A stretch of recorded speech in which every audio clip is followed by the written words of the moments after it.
There you are. We should 100% get your muted t-shirts for church meetings. Side note, put that in the notes, Josie. Right. Type. I like how you pretend to be taking notes. You're such a punk.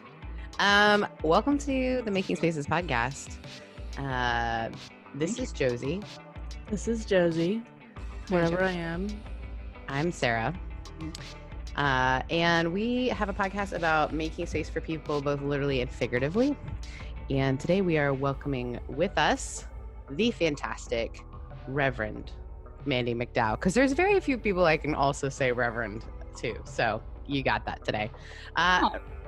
Reverend Mandy McDow has been a pastor and a lead pastor in several situations, but right now she is the lead pastor of First Los Angeles, right? First United Methodist Church of Los Angeles, which is a church that literally has no walls. And so she's been making space for people in lots of ways through LGBTQIA inclusion, through working with folks who are experiencing homelessness, through artists and having artists do Advent installs. Basically, she's at the corner by Staples Center. So she does all kinds of fun stuff to sort of make people aware of social justice issues as well as Kingdom of God goodness. So, Mandy, welcome. Hey, Sarah. How do you feel about Josie's lipstick? Is the first important question that we have for you. Feel pretty strongly about it, and pretty sure I love it. Yay! Yeah. And also the hat, because I feel like it's a stellar combo. Really She described her aesthetic earlier as go ahead, describe your aesthetic. Okay, so what I said was that I feel like this Mexican modern witch who is ready to steal your husband and then murder him. Yeah, so like a Black Widow. Yeah, exactly. But like way more fun. Yes. Mm-hmm. Yeah.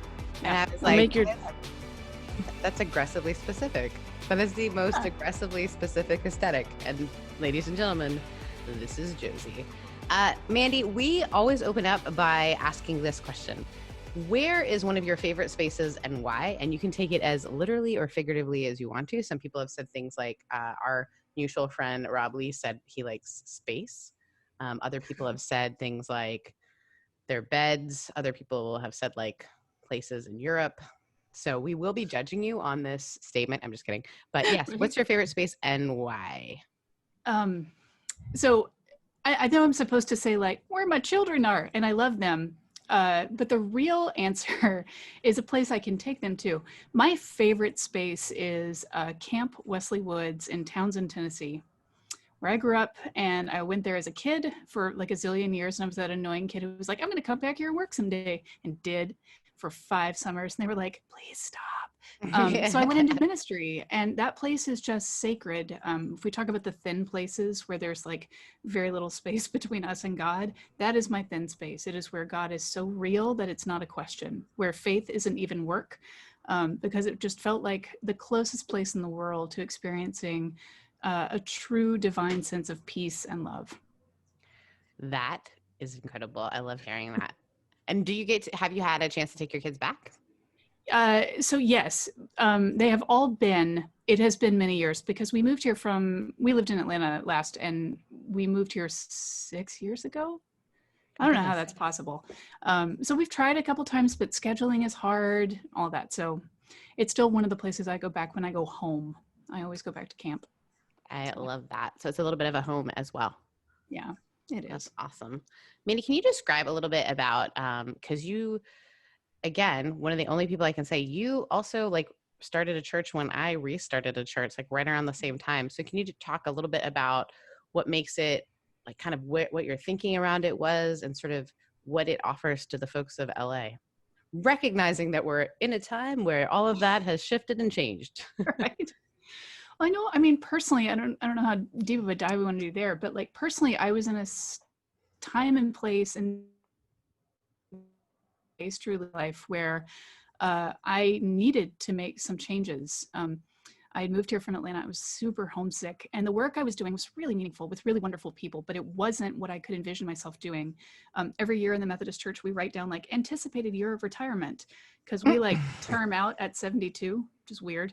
And they literally come and take us. The angels come, descend, and take us. Did you see that somewhere? Me neither, but I understand that's a plot point.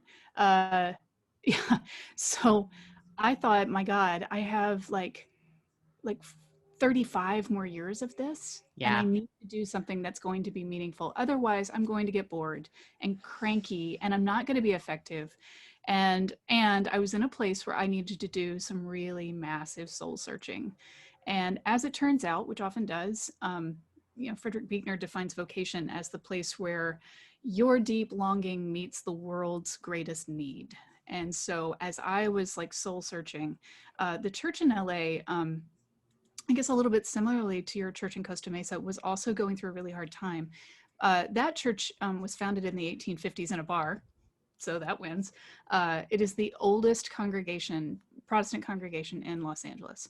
But they'd hit a point where they couldn't make it work anymore. They didn't have a building. They were shrinking in numbers. They had plenty of money because they get revenue from their parking lot being close to the Staples Center, but there was just no real understanding of how to make that into a viable congregation. And I think, Sarah, to answer your question directly, I had lost my damn mind. I love this lady. I just couldn't keep going anymore. I thought, man, like when you're out of things to risk, you can take a lot of crazy risks.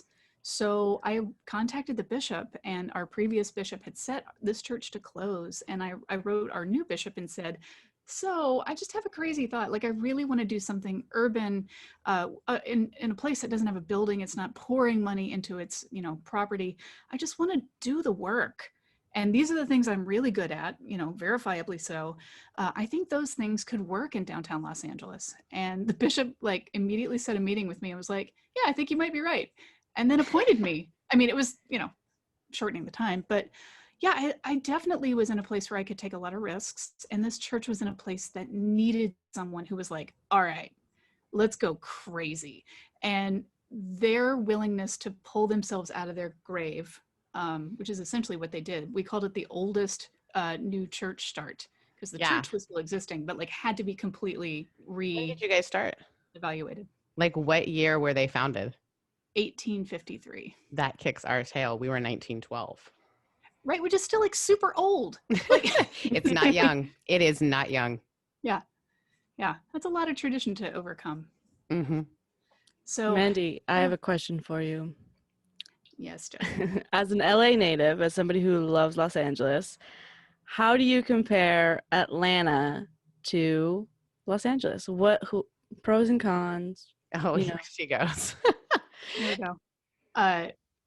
Utter absolute pro. Stellar culinary options in both places. Stellar and multifaceted. I mean, LA kicks everyone's butt there because, if you want to specialize in a certain type of like ethnic food, whatever that means, there will be the greatest restaurant in the world for you. And that's true. If you know someone who knows someone, they'll tell you where it is. So yeah, I think culturally is really what that points to. They are both deeply interesting cultural cities. Yeah. Both of them fraught with like racial stuff, with problems with, in both cities' instances, a lot of corruption, but also the core of our nation's history has really developed in both places. I sort of see them in a sense as sister cities. There's so much that overlaps. I mean, as somebody who's been to both cities and lived in one, I totally agree. How do you think that the LA landscape affects your ministry? I mean, being in the heart of Los Angeles, what does that even look like without a building? I mean, LA is just full of buildings. Yeah. Okay, so the most visceral example I can give was January 26, 2020, which is the day we thought was going to be the worst day ever. And then 2020 just kept happening, and we were like, yeah, remember that day? Yeah. So that was the day of the Grammys. And in our parking lot, so let me go back a little bit. Our church has had a building, like we're not just that weird. They've had actually several, and they kept like outgrowing them and buying new land and building churches and outgrowing that and buying another piece and then outgrowing that. And then they couldn't afford it. And so they had to sell it. They bought our piece of land, which was like in South Park where nothing was. The Staples Center wasn't there. LA Live wasn't there. They just bought an old office building. And we're like, I don't know, we'll make it work. And they did, until they couldn't. Then they were like, oh, the building is so expensive. They tore it down in the early 2000s with the intent to build a church, but they couldn't raise that money. They needed like $6 million, and it just didn't happen. So they'd been worshiping in the multi-purpose room of the senior housing facility, affordable housing that's like on our property. That's a long story.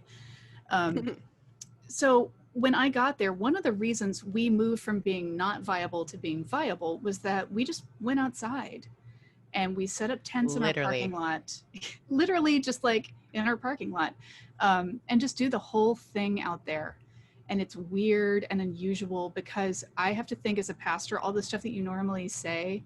And Josie, even to your point, like I'm from the South, but I'm like a crazy feminist liberal. So like, but I know Southern culture and I know the things that play there. And when I moved here, I realized how many things in the religious landscape were so different. Yeah. So, and Sarah, you too, like you've come from another part of the country. There's a lot of adaptation in our language and how we talk about what we do, like even how we understand like our relationship to Jesus or what that means for us practically.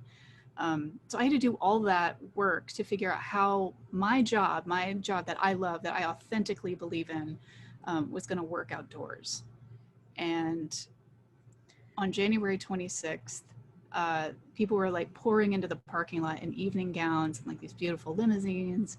And then as I was serving communion, and we see a lot of houseless people. We are a houseless church, so we understand that as being a big part of our identity.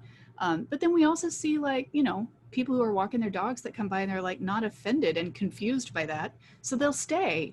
And we'll have like, we'll start with like 20 people and then wind up with close to 50 by the end of the service. And that day was a pretty packed day just because people were walking around and it was like cold and cloudy and, the Grammys were happening that night. It was sort of exciting. And then my friend walked over as I was serving communion and he whispered in my ear, Kobe Bryant was just killed in a helicopter crash. Oh, it's hard to believe that was this year. Wasn't it like 50 years ago? Feels like it.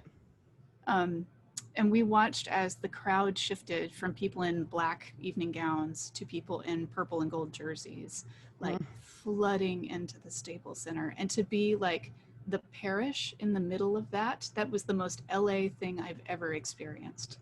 Was this like, it's not celebrity culture. I don't mean that, but like this is a hub where things happen and the world watches. Right.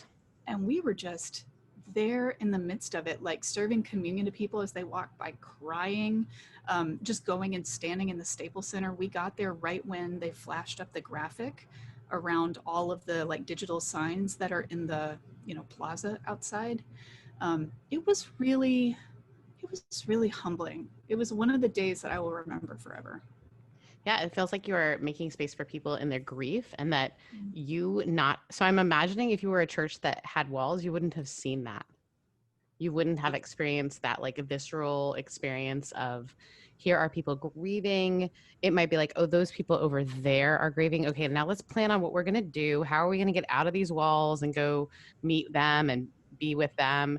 But the difference was in this moment, in this time, you were having to respond to people that were right there. And I think that's the beauty of, we so often hear, we're supposed to be a church without walls. We literally are a church without walls, which is... Or bathrooms, right? Or like, bathrooms. There's some drawbacks.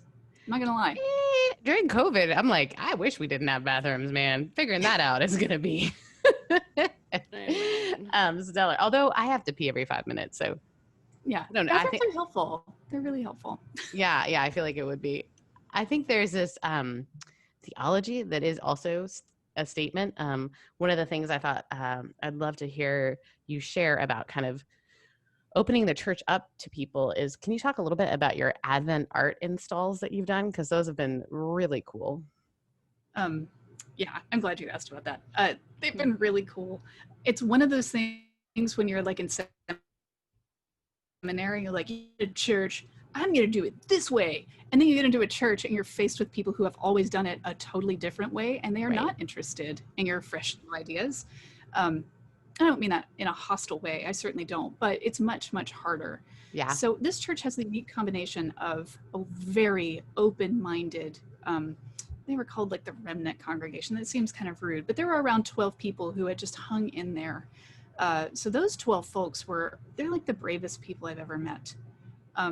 I have had a honeymoon phase that's lasted like 3.5 years. Like, we've never pissed each other off. They have said yes to all kinds of things. And one of the things I went to them and said was, and the first 6 months I was there, we went to worship in different places every week, except once a month we would worship in our parking lot. And the other 3 Sundays a month, we would visit and just see like what's going on. And, Sarah, we came to your church. There was a handful of us that came to worship at Costa Mesa. Yes.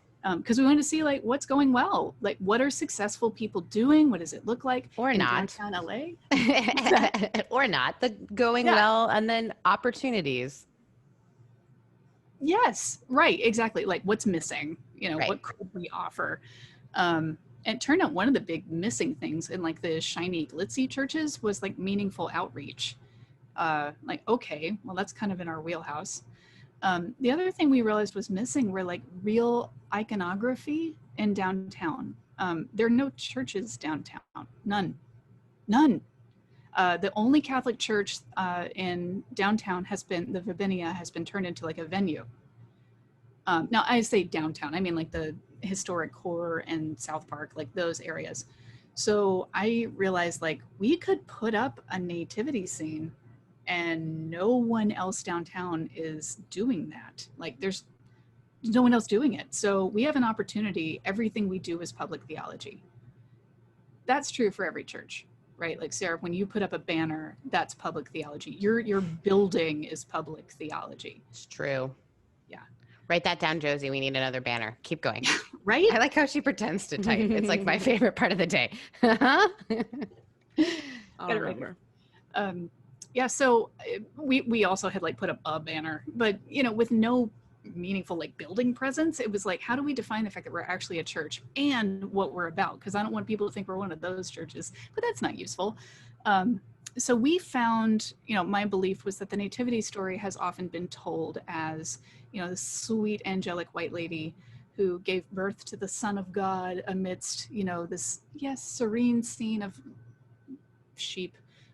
Like, I've had 3 kids. I guarantee you that is not what any of that looks like. What are you talking about? I am sure Jackson and Cooper and Sloan came out just surrounded by animals. Little halos. Yeah. So I approached a friend of mine who runs Now Art LA, and I was like, hey, Carmen, I got this crazy idea. I really want to put up some kind of meaningful nativity that demonstrates Mary as being a homeless, non-Caucasian, pregnant teenager who is not yet married. Now, some of those things are easier to depict than others, but really what I wanted to do was create a nativity that represented Mary with some theological accuracy and biblical accuracy. And my friend Carmen, who I had met like once, was like, yes. So Carmen was like, just give me a second. And she contacted an artist who is Israeli who also had a connection to the story because, she was like, that's not what Mary would have looked like. We in turn found a harbor house, which works with homeless, pregnant teenage women, gives them housing throughout the duration of their pregnancy and then a year after, and found 2 women who volunteered to be Mary and Elizabeth. And the best part was the woman who portrayed Mary, Ashanti was Elizabeth. She gave birth. And so Noah, the artist, was able to go back and take more images of her with the baby. So we had this amazing nativity with her like hands behind her head, and she has like, her armpits aren't shaved because it's 2,000 years ago. And it's like sultry and feminine, and she is like, you are speaking Josie's language. She's just moving around, loving it. I'm obsessed. I love this. Tell me more. Stellar. And then there's like a very traditional Joseph, and then she put these in like black reflective glass, these images of contemporary and ancient figures, children and adults. So there were all these panels that we put up, and it was super fragile and definitely got broken. And we've replaced parts of it. Anyway, utterly worth it. Absolutely, totally worth it. It got so much attention for all the right reasons. I mean, it generated just people literally on the streets walking by and being like, I've never seen a nativity like this. Which, like, whatever itch I have, that one like got scratched totally. Like, yes, we did something totally unique.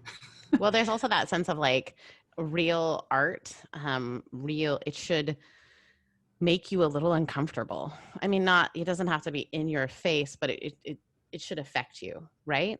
Yeah. And the story of the Nativity, I find it so fascinating. I think you'll relate to this. Every year at Christmas, I'm like, I am gonna be creative about this story, Yeah. guys. New take. Nobody comes and they're like, I just want to hear, like, especially right now when people just they need to feel this sense of connection to these stories, to like something bigger than ourselves and all this sort of stuff.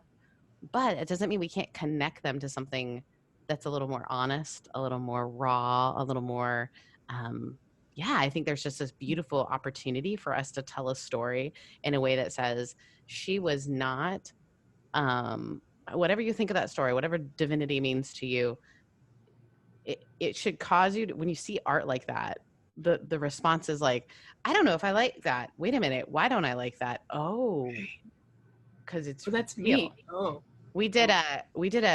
So I did a triangle art install at my old church where so imagine boards cut in like a triangle, and when you walked in one way, it looked like literally a Precious Moments, like literally a Precious Moments nativity.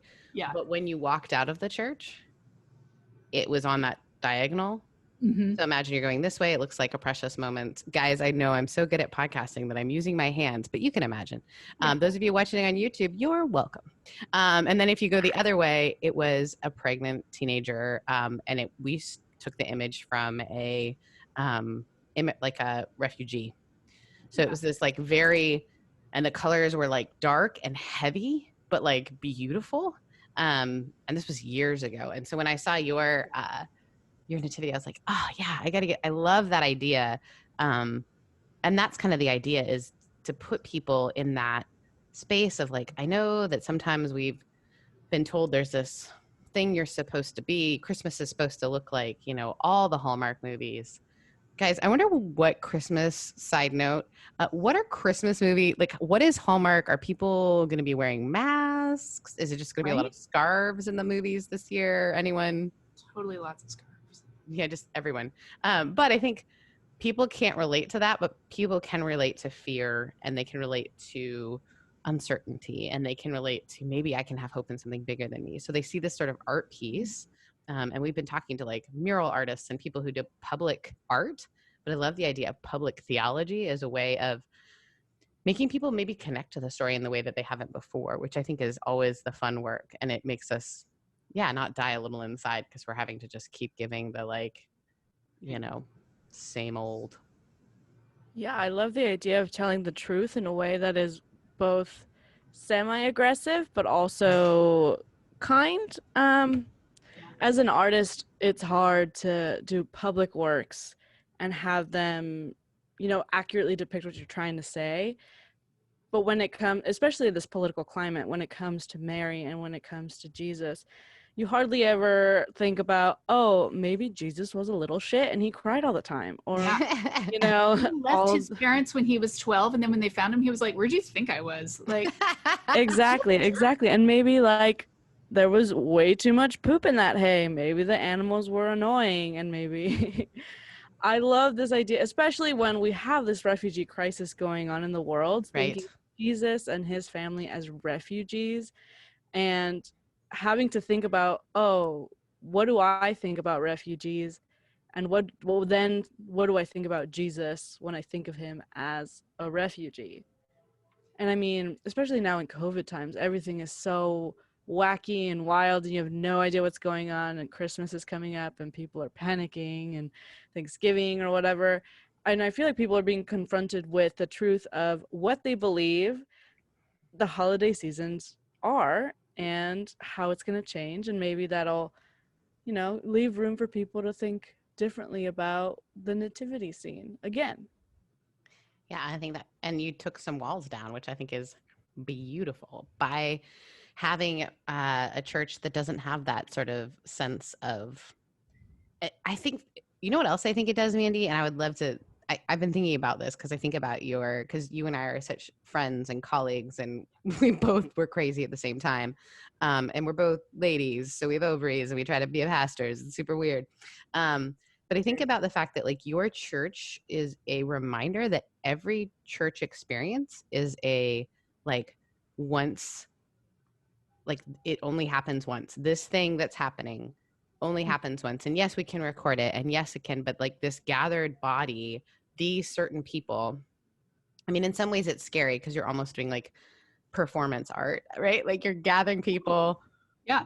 But it's different. And we who have these like established church buildings and that, we lose the memory, like, oh, it's just another church service. That do you feel like that's been affected, where you do start to feel like it's almost like a performance, not in a performances in like what's the word I'm looking for? Josie, what's the word I'm looking for? It's not performative. Performative. Thank you. Thank you. Yeah. Write that down. I'm just I kidding. jumped in. Yeah, no, I think that's a big piece of it. And like, well, I know, Sarah, you also have like a music and theater background. And there is something to the idea that we have someone's captive attention for an hour-ish every week. Mhm. And, you know, how many people, how many singers said, oh, like the first place I started singing or playing the piano or, you know, discovering this particular performance interest was in church. Yeah. Because there's a captive audience that is generally pretty affirming of gifts like that, especially in children, right? Like children can stand up and do anything, and the entire church is like, yes, that was amazing. So it teaches you that you can take risks with your passion, and like teaches you how to read music and introduces you every beautiful sanctuary I've ever been in, which is all sanctuaries except for that one, which was gross. Kidding. All sanctuaries are like I'm flipping them, so don't worry about it. We're getting there. Well, they're all testaments to the one thing the church has done well historically, other than like teach people about God and stuff, which is art. Like the church was the biggest benefactor of art throughout all time. Temples were built, hired architects, created these things that were meant to last forever. And because it's for God, it's got to be the most amazing thing in the world. And, you know, they kind of are. I want to be annoyed by the fact that buildings are such a, you know, nonsense thing to have to keep up with. But honestly, they are sacred, beautiful spaces. Yeah, if they're, it's kind of this, if they're sort of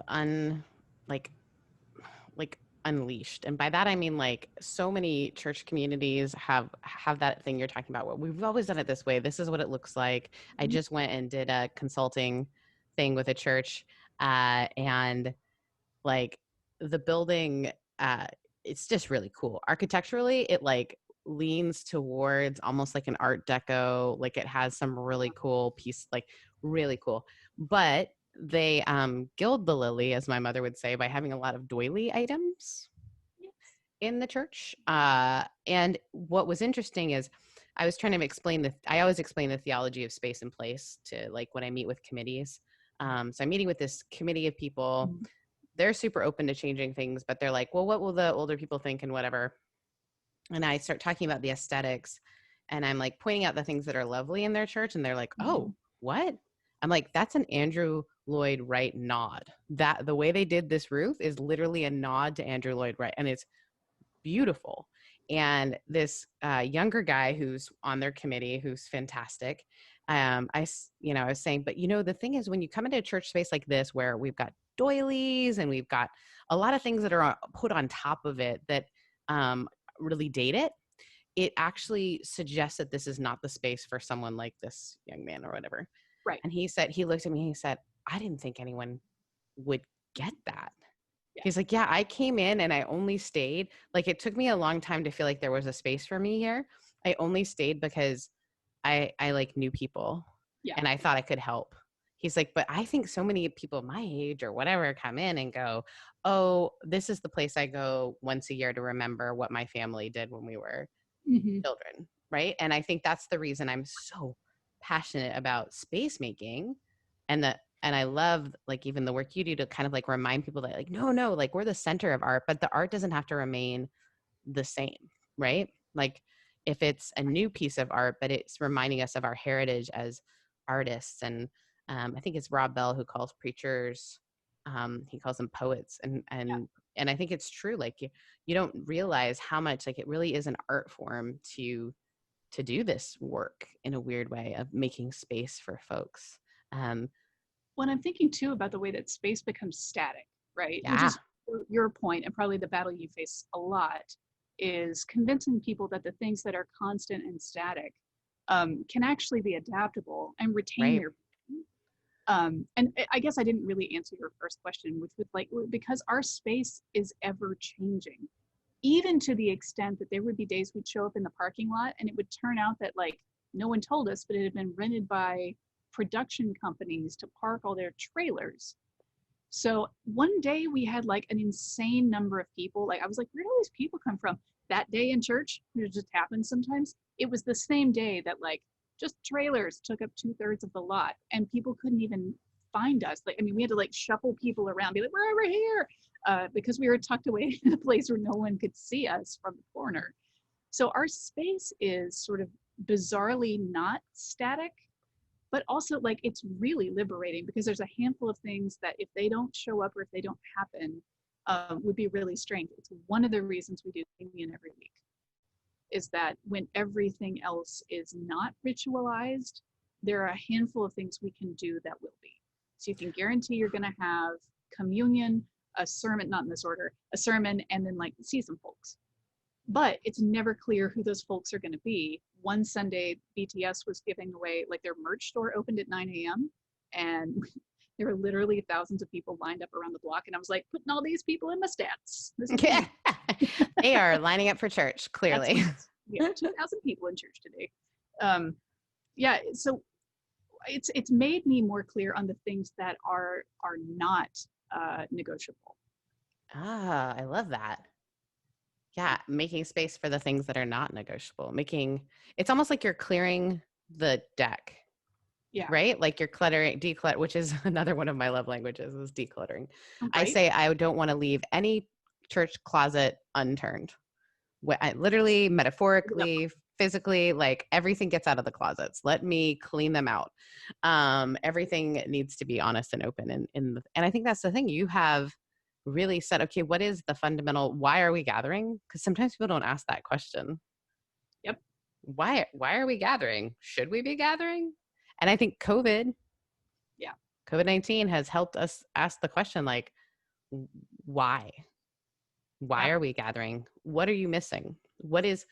Are people going to miss it? And I think we have a lot of clergy colleagues who the biggest fear is that people aren't, because maybe the thing they were gathering for isn't a thing that, it's this interesting, what is the essential of all of this? I just love it. Do you have any plans for Advent? Oh God, you know what?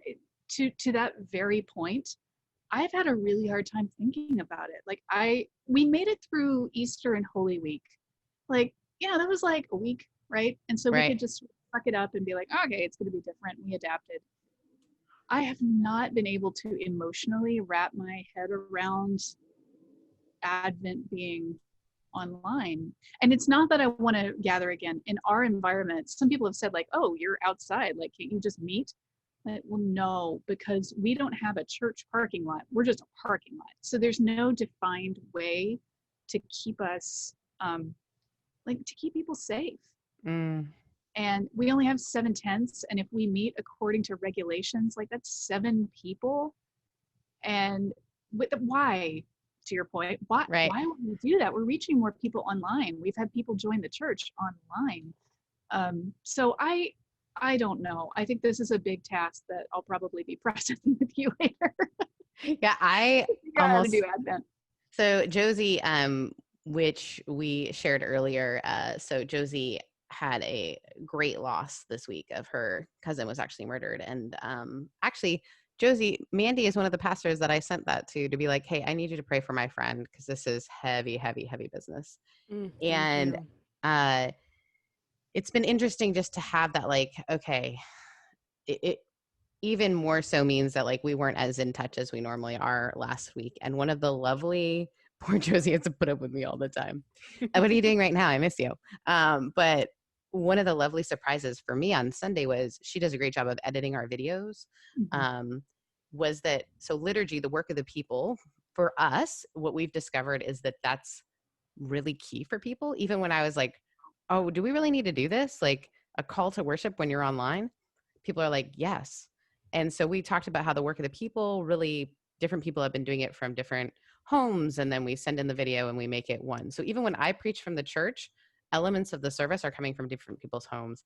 And this week, Josie didn't tell me, a guy who joined our community who has just had really difficult church experiences.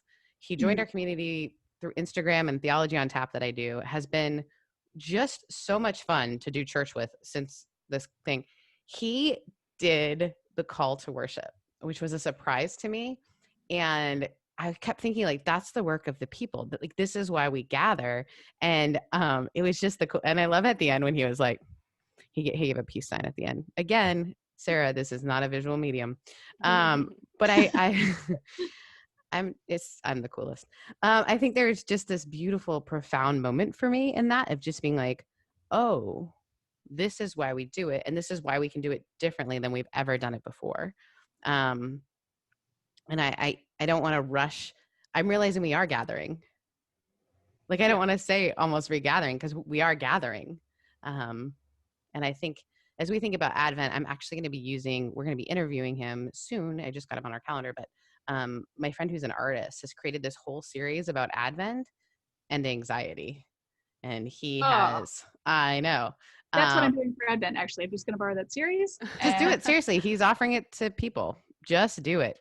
But it's this beautiful thing of like, okay, that's what people need right now. And how can we respond? But it's so hard, I think, when we're in the midst of it. It's hard to create when you're in the midst. Yeah.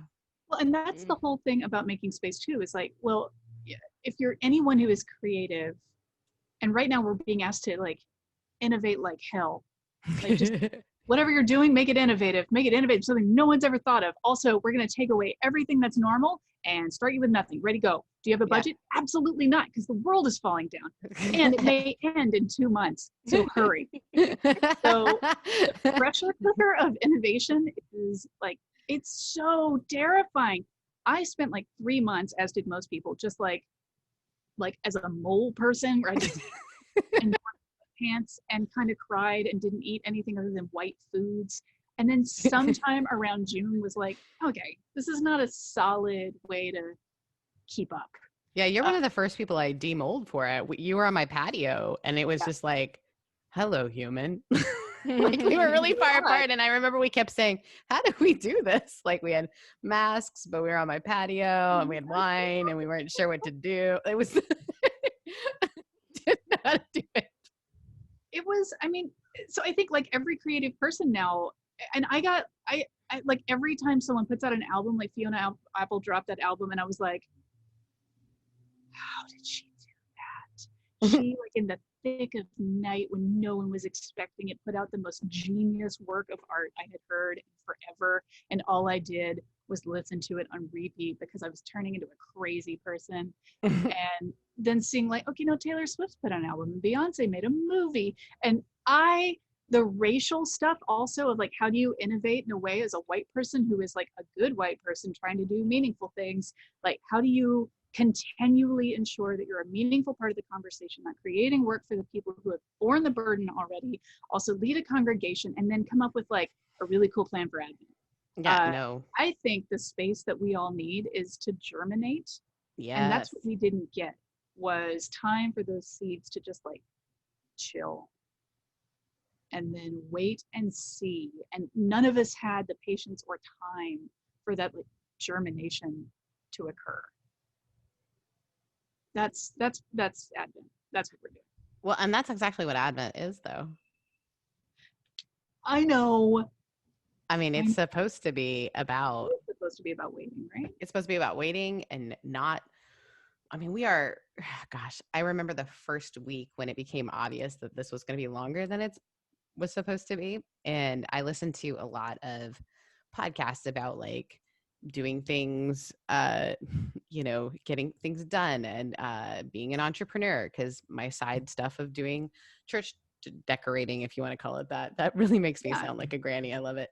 Redesign or I make the doilies. Banners. I don't do banners. I do tell you to stop doing the ugly ones. And we, I felt like, oh my gosh, if I don't produce during this time, but I'm also feeling like I was going through a breakup and I'm like going through all the stuff and I'm like, I don't know what I'm supposed to do with my whole being.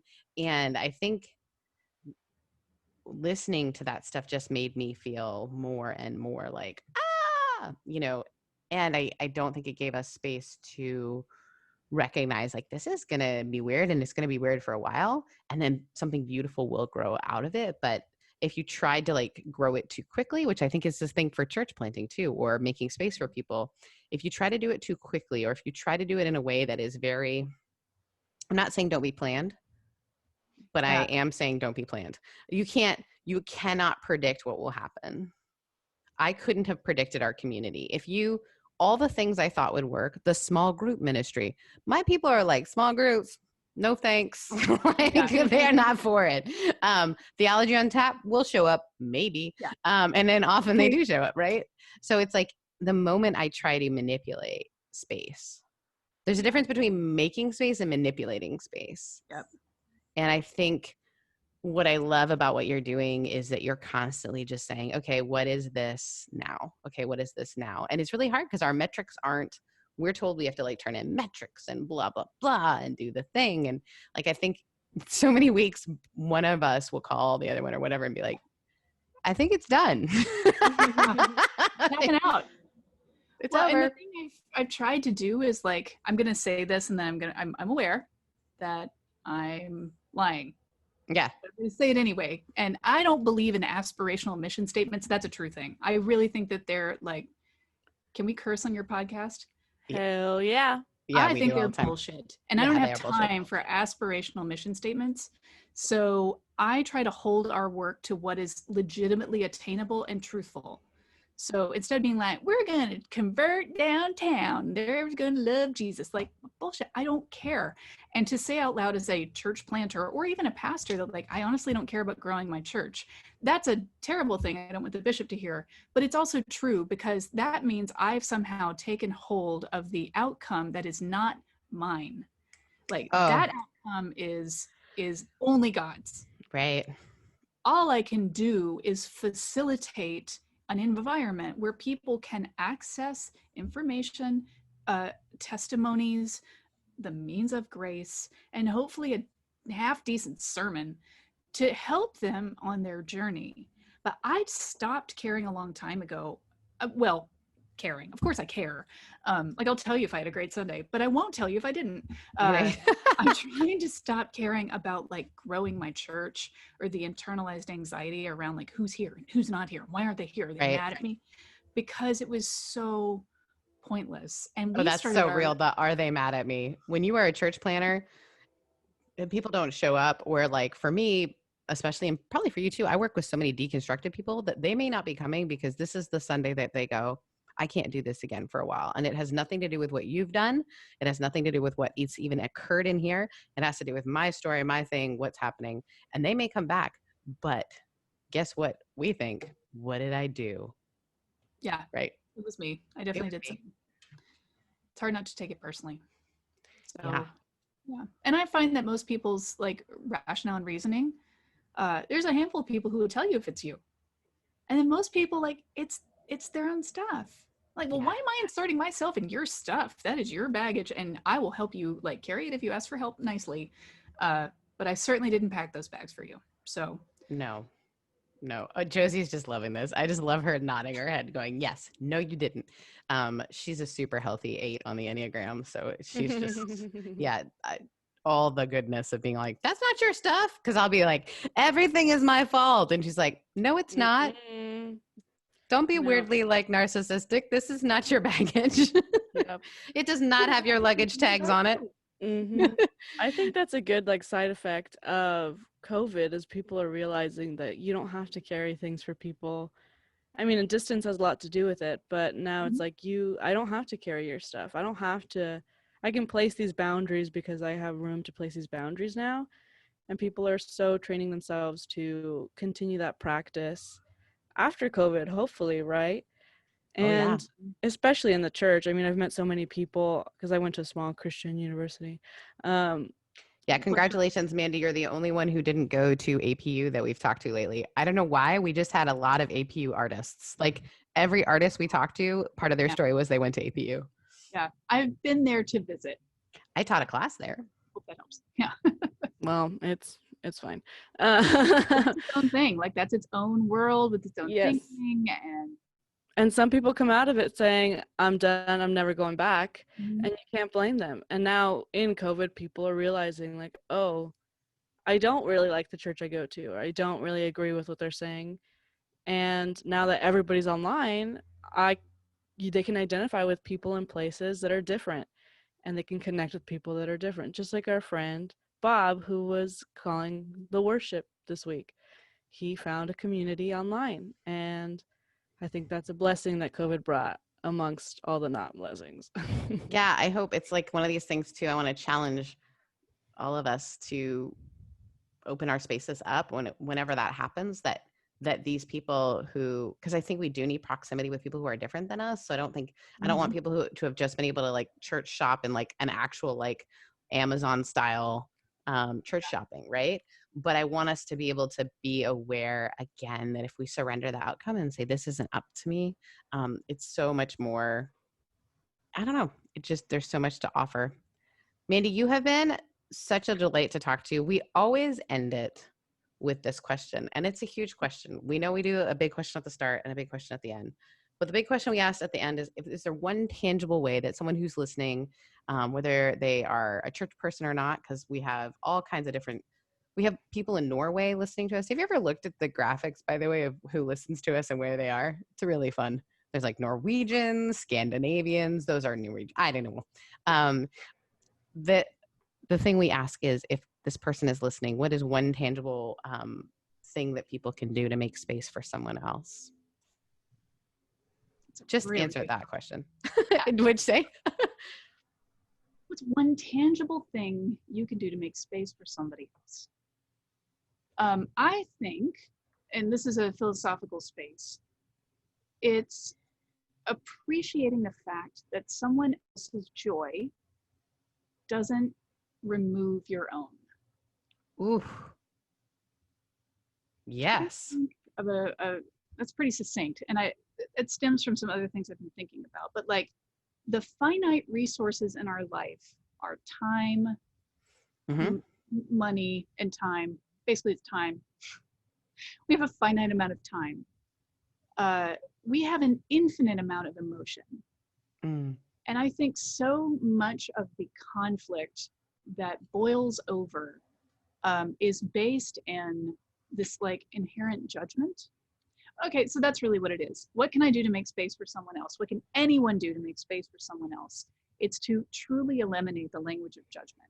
So someone tells you that they love or enjoy something, instead of assuming that it's, worth criticism, assume that it's worth investigation.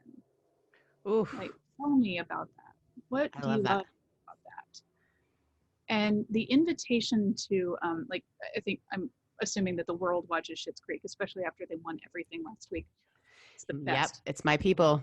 Canadians are coming. The Canadians, Dan Levy intentionally created a world where homophobia doesn't exist. Yeah. And I thought that's such like a good training ground to show people, and not that homophobia is the only form, right? Like there's judgment around literally everything right now. But it gives vocabulary to talking about things that are typically controversial. So instead of a character saying, I met somebody and he's great, as like a male character, the response is not, oh my God, he's a man. The response is, when do we get to meet him? Right. And even the assumptions on that show, I don't want to give away too much, but there's all these assumptions about how other people are going to feel about sexuality on there. And then the people don't feel that way. And I love that. It's like the opposite judgment, right? Of like, oh, my parents are going to be really upset, and the parents are more upset that they didn't know. Yes. And not that the person is or not. It's just this beautiful, I want to live in Schitt's Creek. I'll be honest. It's such a good show. And if they want to sponsor us, that'd be great. If Dan wants to come on the show and we can talk about making space and talk about being Canadian and how we have very solid eyebrows, all of us. Look at you. I am so grateful for you coming on. I'm so grateful for all of our listeners, friends. As always, we want to remind you that you can leave us a voicemail. You heard some at the start of the episode by going to www.anchor.fm/making spaces. Josie's so proud of me. I always say that wrong. Also, you can subscribe to us on all the ways that you catch your podcasts. What else can they do to keep in touch with us, Josie? You can find us on Instagram at Making Spaces Podcast, at Making Spaces Podcast. You can email us if you hate us or love us at makingspacespodcast@gmail.com. And if you hate us, I'll respond to you aggressively, so be careful. You can find us on YouTube at youtube.com/Rev Sarah Heath. That is, again, REV Sarah Heath. Don't forget 2 H's. And also, now we've just started a Facebook group for people who are space makers. So we haven't done anything with it yet. We literally just made it. So you can help us make our space on Facebook. I am not a Facebooker. Is that what we even say? I'm not a tweeter nor a Facebooker. I like Twitter. I don't know what to do on there. So it'll be fun for us to have that community, but we just want to like open a space for people to talk about making spaces artists, making spaces community makers, pastors, rabbis, whatever you are. We just want to talk about businesses that are making space for other people and just provide a platform for that. So that is that. So we will catch you next week. And we are... Josie, that's your line. Oh my gosh, I spaced. And I forgot it. Saving a space for you. Saving a space for you. I said it. Okay, let's try it again. We'll catch you next week where we will be... Saving a space for you. Oh, you're so cute. Thank you guys so much. I'm going to stop recording, I think, and